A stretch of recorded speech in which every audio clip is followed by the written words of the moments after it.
अगर आप भी पेट की बढ़ी हुई चर्बी से परेशान हैं, अपनी लटकती तोंद से परेशान हैं, अपने बढ़ते हुए वजन से परेशान हैं, तो ये नुस्खा आपके लिए है दोस्तों। सिर्फ आपको आधा चम्मच खाना है पानी के साथ, और आपकी जो चर्बी बढ़ी हुई है पेट की, वो एकदम से आपको जो है कम होती दिखाई देगी। आपके लिए बहुत ही असरदार नुस्खा लेकर आई हूँ दोस्तों। आजमाया हुआ नुस्खा आपके साथ में शेयर कर रही हूँ।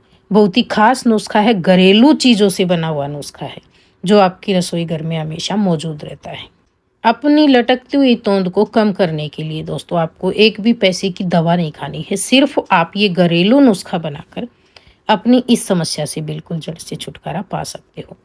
पेट की चर्बी बढ़ने के लक्षण दोस्तों: कपड़ों का कसा हुआ महसूस होना, पेट का फूलना, कमर का बढ़ना और पेट के आसपास वसा की परतें दिखना।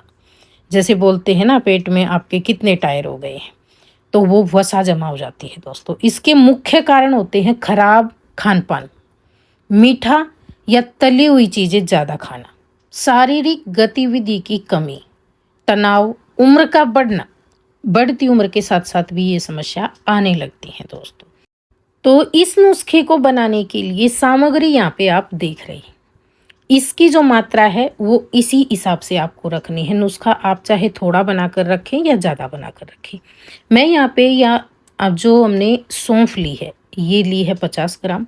इसके साथ में हम 50 ग्राम ही जो है अजवाइन लेंगे, और इसमें आपको 10 ग्राम दालचीनी का इस्तेमाल करना है।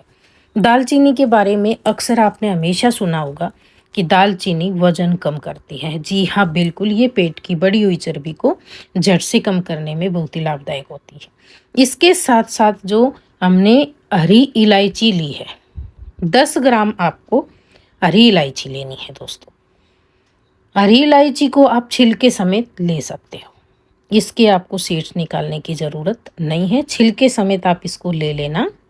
और जो अजवाइन और सौंफ आप लेंगे, बस उसको आपको पहले बीन कर लेना अच्छे से। उसमें कंकड़ पत्थर या जो इनके पेड़ होते हैं, पौधे होते हैं, उनके टुकड़े नहीं होने चाहिए। इसके बाद में अगली जो चीज़ हम लेंगे दोस्तों यहाँ पे, वो हमें लेनी है काली मिर्च। काली मिर्च जो होती है, अजवाइन जो होती है, सौंफ जो होती है, इलायची, ये सारी आपके आजमे के लिए भी बेहतरीन होती है। पेट की चर्बी को तो कम करेंगे ही करेंगी।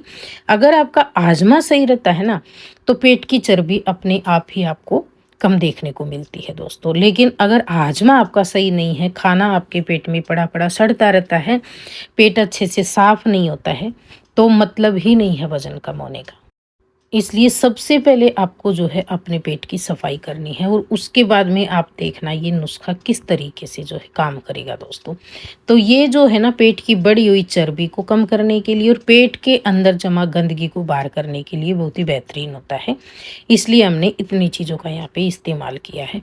अब इन सारी चीज़ों को आप क्या करेंगे, कढ़ाई में डाल के थोड़ा सा सेक लेंगे। तो सबसे पहले तो हमने यहाँ पे जो इलायची ली थी वो, और जो काली मिर्च ली थी वो, और दालचीनी ली थी वो, तीनों चीज़ें यहाँ पे डाली है। इसको 1 मिनट के लिए मीडियम फ्लेम पे, कढ़ाई गर्म होने के बाद में इसको आप डालना, और बिल्कुल धीमी कर देना आंच जब कढ़ाई गर्म हो जाएगी। फिर इसको आप जो है सेक लेना।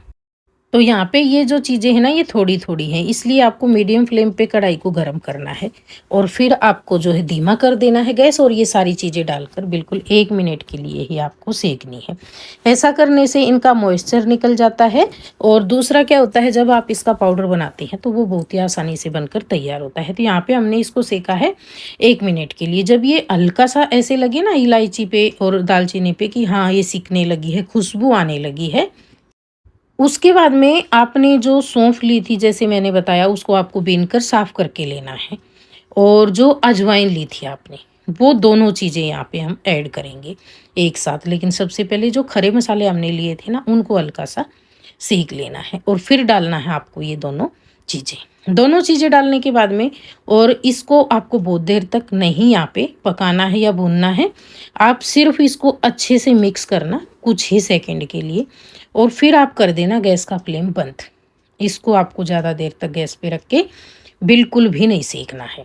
जैसे ही यहाँ पे आपने देखा मैंने इसको अच्छे से मिक्स किया है, तुरंत गैस का फ्लेम बंद कर दिया क्योंकि कढ़ाई जो है ना वो ऑलरेडी बहुत अच्छे से गर्म है। अब इसको आप 1 आध मिनट के लिए इसी तरीके से कढ़ाई के अंदर चलाते रहना। तो इससे क्या होगा, ना तो ये ओवर कुक होगी और ना ही आपकी जो गैस है वो भी खराब होती है। क्योंकि यहाँ पे जो कढ़ाई गरम है उसी का फ़ायदा आपको उठाना है दोस्तों। और इसको बिल्कुल चलाते हुए थोड़ी सी देर के लिए आपको इसको ठंडा होने देना है। जब ये पूरी तरह से ठंडी हो जाएगी ना, उसके बाद में आप क्या करेंगे, इसको पीसेंगे। लेकिन पहले आपको ये ध्यान रखना, जैसे गैस का फ्लेम बंद करेंगे तो इसे ऐसे ही नहीं छोड़ना, आपको लगातार चलाते रहना है। जब कढ़ाई का टेम्परेचर कम आ जाता है उसके बाद में आप छोड़ देना और इसको अच्छे से ठंडा होने देना। और फिर इसको आप जो है ना ग्राइंडर जार में डाल के इसका एकदम बारीक पाउडर बनाना है जितना हो सके। एक चीज़ ध्यान रखना, अभी बारिश का मौसम है, इसे आप घंटे 2 घंटे के लिए तो बिल्कुल ना छोड़ देना, नहीं तो वापस से मॉइस्चर आ जाता है इन चीज़ों के अंदर। इसलिए यहाँ पे इन जो छोटी-छोटी टिप्स आपको बताए गए इनका ध्यान रखना। अगर आप इसे तुरंत पीसेंगे ठंडा होने के बाद तो ये बहुत अच्छे से जो है बारीक हो जाता है और आपको पता भी नहीं लगता है कि आपने इसके अंदर साबुत इलायची पीसी है। और इलायची को आपको साबुत ही पीसना है क्योंकि इसके छिलकों में भी बहुत सारे फ़ायदे होते हैं, तो आपको निकालने बिल्कुल भी नहीं है। तो मैंने तो यहाँ पे ये थोड़ा-सा आपको बनाकर दिखाया। अगर आप ज़्यादा क्वांटिटी में बनाकर रखना चाहते हैं तो आप इसे महीने भर के लिए भी बनाकर रख सकते हो। जैसे मैंने 50-50 ग्राम चीज़ों के साथ में 10-10 ग्राम चीज़ें ली हैं। आप 100 ग्राम या 200 ग्राम के साथ में बाकी की चीज़ों की भी क्वांटिटी इसी अनुसार बढ़ा देना और इसको एयर टाइट जार में भर के रखना बनाने के बाद में। अब ये जो पाउडर है ना, आपको जब तक ख़त्म होएगा जब तक आपको लगातार खाना है। जब आपको लगे ख़त्म होने वाला है 1-2 दिन पहले वापस बना लेना इसे और इसको बीच में छोड़ना नहीं है। इसको आपको जो है ना 3 महीने तक कंटिन्यू लेना है दोस्तों। आपको महीने भर में पूरा फ़ायदा नज़र आने लगेगा। अब आपको लेना किस तरीके से वो यहाँ पे आपको बता रही हूँ। आपको रोज़ाना दिन में 1 चम्मच पाउडर ये खाना है। तो आप इसे 2 टाइम खाना। सुबह के खाने के बाद में, जैसे आप 11-12 बजे 10 बजे जब भी खाना खाते हैं, उसके आधे घंटे बाद में ये आधा चम्मच पाउडर आपको 1 गिलास गुनगुने पानी के साथ में लेना है। ऐसे ही शाम के खाने के आधे घंटे बाद में डेली लेना आप। इससे आपकी जितनी भी बढ़ी हुई तोंद है, आपका बढ़ा हुआ वज़न है दोस्तों, आपकी जो पेट साफ़ नहीं होता है प्रॉपर तरीके से, खाना अंदर सड़ता है पड़ा-पड़ा और पेट बिल्कुल भी साफ़ नहीं होता है। पेट अच्छे से साफ़ होएगा, वज़न अपने आप कम होता चला जाएगा। बस आपको एक चीज़ का ध्यान रखना है, इसके साथ में आपको पानी भरपूर मात्रा में पीना है। दूसरा, जो आप हैवी खाना खाते हैं ना, जैसे रोटी सब्ज़ी बहुत सारी खाते हैं, उनकी क्वांटिटी कम करके आपको अपने खाने में सैलेड की मात्रा बढ़ानी है। थोड़ा-सा खाना हल्का कर देना है आपको। और ज़्यादा बाहर की बनी हुई मैदा की चीज़ें या तेल मसाले वाली चीज़ें, आपको मीठा थोड़ा-सा कम खाना है, ये चीज़ आप ध्यान रखना। चाय की ज़्यादा आदत है तो आप हल्की सी 1-2 टाइम फीकी चाय ले सकते हो दोस्तों। तो इस तरीके से आपको जो है तली-गली चीज़ों के परहेज़ रखने हैं। ये था हमारा आज का नुस्खा। अगर आपको पसंद आया हो तो प्लीज़ वीडियो को लाइक, शेयर, कमेंट और चैनल पे पहली बार आए तो सब्सक्राइब कर लें। वीडियो देखने के लिए धन्यवाद।